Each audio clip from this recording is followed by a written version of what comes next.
ഇതാണ് നമ്മുടെ സായിപ്പുകുട്ടൻ. അതോടൊപ്പം തന്നെ നമ്മുടെ ഫാമിലെ മറ്റൊരു വിശേഷം എന്ന് പറയുന്നത് ഈ ഒരു ചെറിയ മുട്ടയാണ്. അതിനെക്കുറിച്ച് നമ്മൾ ഷോർട്ട് വീഡിയോ ചെയ്തപ്പോൾ നമ്മുടെ ഒരു സുഹൃത്ത് പറഞ്ഞതെന്ന് പറയുന്നത് ഇത് കോഴി അടയാകുന്നതിന് മുമ്പിടുന്ന മുട്ടയാണെന്നാണ്.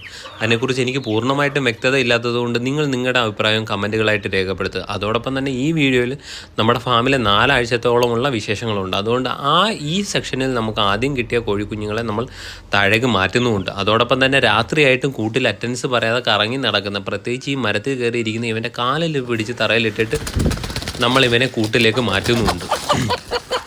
വളരെയധികം ബഹളത്തോടെയാണെങ്കിൽ ഇവനെ പിടിച്ച് നമ്മൾ കൂട്ടിലേക്ക് ഇട്ടില്ലെന്നുണ്ടെങ്കിൽ നാളെ രാവിലെ നമ്മൾ ഉണരുന്നതിന് മുമ്പ് തന്നെ ഇവൻ ഇറങ്ങി കറങ്ങി നടക്കും, പട്ടിയുടെ വായിൽ ചെന്ന് കയറാനുള്ള സാധ്യതയുണ്ട്. അപ്പോൾ കൂട്ടിൽ കയറിയിരിക്കുന്ന എല്ലാവരെയും നിങ്ങളെ കൂടെ ഒന്ന് കാണിച്ചു തരാമെന്ന് കരുതി കാണിക്കുന്നതാണ്. അങ്ങനെ നമ്മൾ ഇവരെ ഓരോരുത്തരെയും കാണിച്ചുകൊണ്ടിരുന്നപ്പോഴാണ് മനസ്സിലാക്കിയത് നമ്മുടെ 2.5 മാസത്തോളം പ്രായമായ കുഞ്ഞുങ്ങളുടെ ഇടയിലും നമ്മുടെ സായിപ്പ് കുട്ടനെ പോലെ വെളുത്ത് മാത്രം ഇരിക്കുന്ന കുഞ്ഞുങ്ങളെ നമുക്ക് കുറച്ചധികം കിട്ടിയിട്ടുണ്ട്. എന്തുകൊണ്ടാണ് അത് സംഭവിക്കുന്നത് എന്നറിയില്ല. അതിനെക്കുറിച്ച് നമ്മൾ വീണ്ടും ഇനി ബ്രീഡിങ്ങിലൂടെ തന്നെ തിരിച്ചറിയേണ്ടതായിട്ടുണ്ട്. ഇതാണ് മറ്റൊരു വെളുത്ത കോഴിക്കുഞ്ഞ്. എന്തുകൊണ്ടാണ് നമുക്ക് ഇത്രയധികം വെളുത്ത കോഴിക്കുഞ്ഞുങ്ങളെ കിട്ടുന്നതെന്ന് ചോദിച്ചാൽ ഇതുവരെ മനസ്സിലായിട്ടില്ല. പക്ഷേ നമുക്ക് പതിയെ കണ്ടെത്താനുള്ള ശ്രമങ്ങൾ നടത്തിക്കൊണ്ടേയിരിക്കാം. അങ്ങനെ എന്ത് തന്നെയായാലും കാണാൻ വളരെ രസമുള്ളൊരു പരിപാടിയാണ്. കഴിഞ്ഞ കൂട്ടത്തിൽ തന്നെ നമുക്ക് കുറച്ച് മാത്രം പുള്ളിയുള്ള ബാക്കിയെല്ലാം വെളുത്ത് നല്ല സുന്ദരരായ കോഴിക്കുഞ്ഞുങ്ങളെ കിട്ടിയിട്ടുണ്ട് കേട്ടോ. അതോടൊപ്പം തന്നെ മറ്റൊരു കാര്യം എന്ന് പറയുന്നത് എന്തായാലും ഇദ്ദേഹത്തിൻ്റെ കുഞ്ഞുങ്ങളല്ല. ഇദ്ദേഹം ഇതുവരെ കുഞ്ഞുങ്ങളെ ഉൽപ്പാദിപ്പിക്കുന്ന ലെവലിലേക്ക് വളർന്നു വന്നിട്ടില്ല.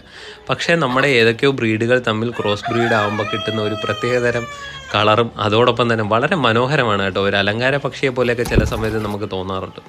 കൊടും വേനലിൽ നമുക്ക് വേണ്ടി മരം ഇങ്ങനെ ജാമ്പയ്ക്ക് കായ്ച്ച് കുലച്ച് നിൽക്കുന്നത് കണ്ടപ്പോഴത്തേക്ക് വളരെ സന്തോഷം തോന്നി. അതോടൊപ്പം തന്നെ വളരെ ചൂടായതുകൊണ്ട് ഇവറ്റകളൊന്നും പെട്ടെന്ന് പൊഴിഞ്ഞു പോകാതിരിക്കാൻ വേണ്ടി നമ്മൾ കുറച്ചധികം വെള്ളം ഒഴിച്ചു കൊടുത്തു. മുകളിൽ നിന്ന് വെള്ളം ഒഴിച്ചു കൊടുത്തപ്പോൾ കണ്ട കുറച്ച് രംഗങ്ങളാണ് നിങ്ങളോടൊപ്പം പങ്കുവയ്ക്കുന്നത്. അപ്പോൾ ഇത് പങ്കുവച്ചപ്പോൾ ഞാൻ കണ്ട മറ്റൊരു കാഴ്ച കൂടെ നിങ്ങളോടൊപ്പം ഞാൻ പങ്കുവയ്ക്കുകയാണ്.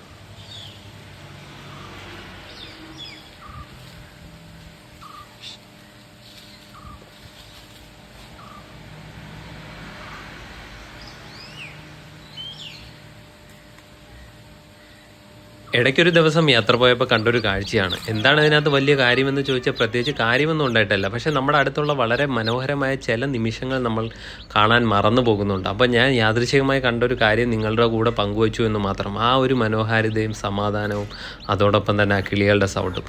അങ്ങനെ എന്തായാലും നമ്മുടെ 2ാമത്തെ ബാച്ച് കോഴിക്കുഞ്ഞുങ്ങളെ നമ്മൾ താഴേക്ക് മാറ്റുകയാണ്. പക്ഷേ ഇവർ വളരെ വീക്കാണ്. എന്താണ് പ്രത്യേകിച്ച് കാരണമെന്ന് ചോദിച്ചാൽ അറിയില്ല. മുട്ടകളുടെ ആരോഗ്യക്കുറവാണോ എന്ന് ചോദിച്ചാലും അറിയില്ല. അങ്ങനെ തിരിച്ചു വരുമ്പോഴത്തേക്ക് നമ്മൾ വീണ്ടും കാണുന്ന ഒരു കാര്യം എന്ന് പറയുന്നത് നമ്മുടെ അച്ഛനും അമ്മയും കൂടെ ചെയ്തു വെച്ചിരിക്കുന്നതാണ്. ഈ 2 വെളുത്ത കോഴികളെയും കൂടെ പിടിച്ച് ഈ കൂട്ടിലേക്ക് ഇട്ട് വെച്ചിരിക്കുകയാണ്. അങ്ങനെ എന്തായാലും ഇട്ട സ്ഥിതിക്ക് ഇവരുടെ മുട്ട നമുക്ക് എന്തായാലും വീണ്ടും ഇൻക്യുബേറ്ററിൽ വെച്ചിട്ട് എങ്ങനെ വരുമെന്ന് നോക്കാം. നിങ്ങൾ ഇത്ര നേരം വീഡിയോ കണ്ടിട്ടുണ്ടെങ്കിൽ തീർച്ചയായും വീഡിയോ ഇഷ്ടമായി എന്ന് കരുതുന്നു. അങ്ങനെ ഇഷ്ടപ്പെട്ടിട്ടുണ്ടെങ്കിൽ സപ്പോർട്ട് ചെയ്യാൻ മറക്കരുത്. Thank you so much.